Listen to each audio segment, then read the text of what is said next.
Egypt's ousted President Hosni Mubarak and former Minister Habib al-Adli were both sentenced to life in prison on Saturday. After hearing the verdict, hundreds of anti-Mubarak protesters gathered outside the court erupted in victorious cheers.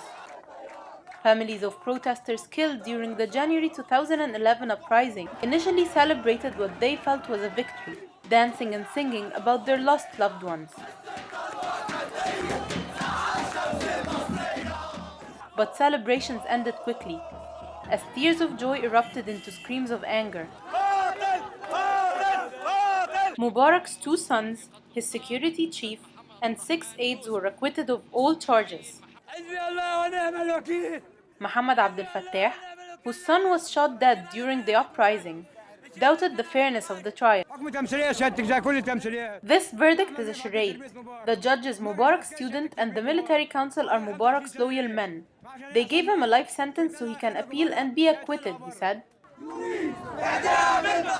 Mubarak was found guilty of complicity in killing protesters by failing to protect them or end the killing. Tamer Sulaiman, whose brother was killed on the Friday of anger, vowed to keep fighting for his brother's rights.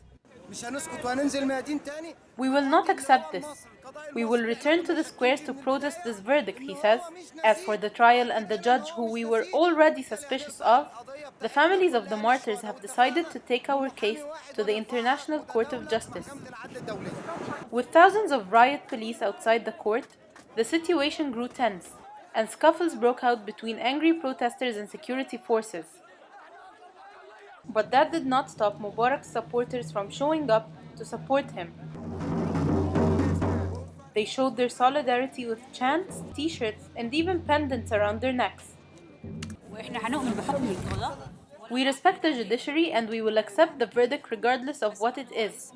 Whatever happens, we will always respect Mubarak and appreciate all his efforts for our country, she says. Despite their attempts to stay strong, some Mubarak supporters broke into tears before leaving the police academy where the trial was held. The verdict adds to the mounting pressures facing Egypt during this critical time, and it's hard to predict how the Egyptian street will react in these crucial days ahead of the presidential election runoff. In Cairo, Farah Safin for the Egypt Monocle.